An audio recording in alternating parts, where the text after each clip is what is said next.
파이썬 에센셜 2강을 시작해 보도록 하겠습니다. 저번 강의에서 헷갈리는 변수의 타입을 알아보는 것에서 끝냈죠. 이번 강의에서는 변수의 타입을 원하는 타입으로 바꾸는 방법부터 알아보도록 하겠습니다. 그럼 시작해 볼까요?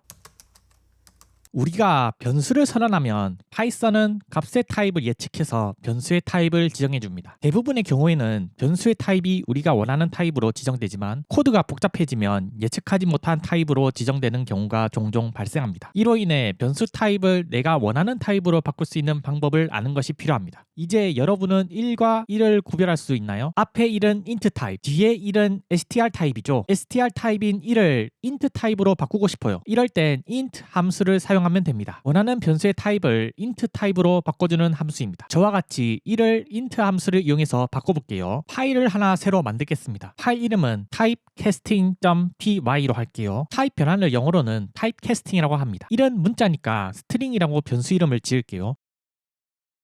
타입 함수를 사용해서 스트링 변수가 str 타입으로 지정됐는지 한번 확인해 볼게요. 실행해보면 str 타입이라고 잘 뜨네요. 그러면 int 함수로 스트링 변수의 타입을 int 타입으로 바꿔볼게요. 이 결과를 casting int라는 변수에 넣어볼게요. 다시 한번 말하지만 변수 이름은 여러분이 원하는 변수 이름으로 쓰시면 됩니다. 이렇게 쓰면 되겠죠.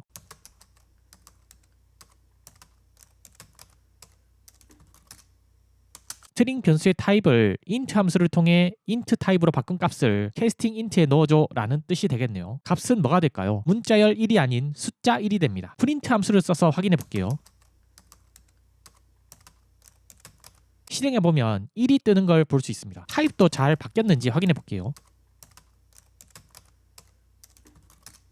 실행하면 타입도 int형으로 잘 바뀐 걸 볼 수 있습니다. 혹시 눈치채셨나요? int 타입으로 바꾸고 싶을 땐 int 함수를 썼죠? 그렇습니다. float 타입으로 바꾸고 싶을 땐 float 함수를 쓰면 됩니다. str 타입으로 바꾸고 싶을 땐 str 함수, bool 타입으로 바꾸고 싶을 땐 bool 함수를 쓰면 됩니다. 정말 간단하죠?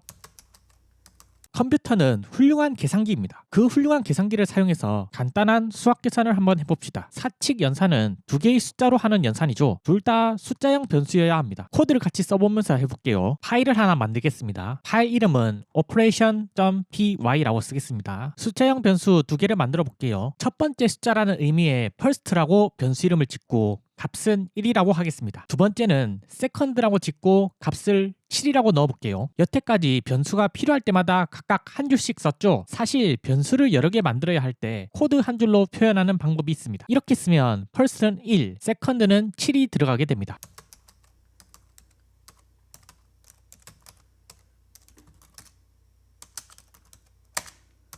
코드가 엄청 간결해졌죠? 이제 더하기를 해볼게요. first 변수의 값과 second 변수의 값을 더해서 플러스라는 변수에 넣고 싶어요. 그러면 이렇게 쓰면 됩니다.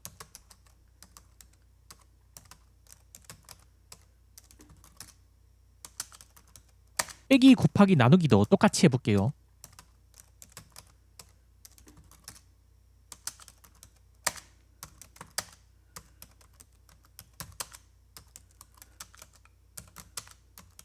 결과를 확인하기 위해서 print 함수를 사용해서 출력해 보겠습니다.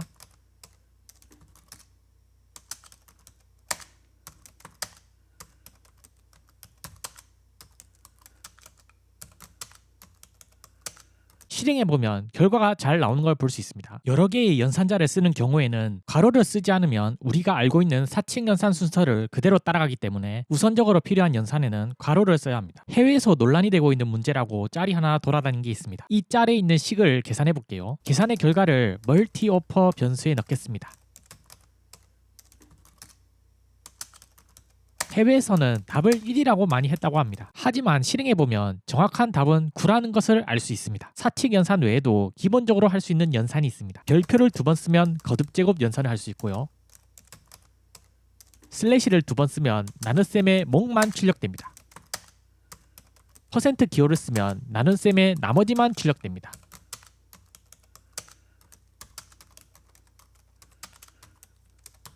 변수의 값을 연산하여 결과를 변수에 그대로 적용하고 싶을 때는 코드를 좀 더 간결하게 쓸 수 있습니다. 변수의 값을 연산을 통해 바꾸고 싶을 때 자주 쓰는 표현입니다. 기본적인 연산에 이꼬를 붙이면 됩니다. 두 코드는 같은 의미입니다. 기존 변수의 값을 꺼내서 오른쪽 값과 연산을 하고 연산 결과를 변수에 넣는 과정을 축약한 표현입니다.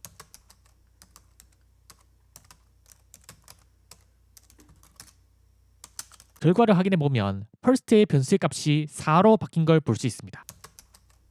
한눈에 이해하기 어려운 코드를 쓸 때는 설명을 써두면 이해하기가 쉬워집니다. 이 설명을 주석이라고 합니다. 주석의 사전 뜻을 보면 낱말이나 문장의 뜻을 쉽게 풀이함. 컴퓨터는 주석을 인식하지 않기 때문에 한국어를 써도 상관없습니다. 파이썬에서 주석을 다는 방법은 샵을 먼저 쓰고 한 칸 띄우고 원하는 설명을 쓰시면 됩니다. 비주얼 스튜디오 코드를 사용하고 계신다면 단축키를 써서 쉽게 작성할 수 있습니다. 컨트롤 슬래시를 쓰면 샵을 일일이 쓰지 않고 설명 먼저 쓰고 단축키를 쓰면 주석 처리가 되는 걸 볼 수 있습니다. 위치는 코드 위에도 쓸 수 있고 옆에도 쓸 수 있습니다. 기본 연산을 작성했던 파일에 주석을 한번 달아볼게요.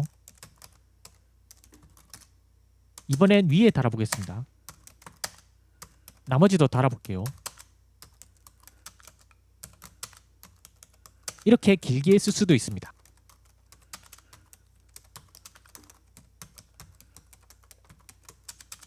이해하기가 어려운 코드에는 주석을 다는 습관을 꼭 가지시길 바랍니다. 지금까지 타입을 변환하는 방법, 기본 연산을 하는 방법, 주석을 다는 방법까지 알아봤습니다. 이번 강의는 여기서 마치겠습니다. 다음 강의를 기대해주세요. 감사합니다.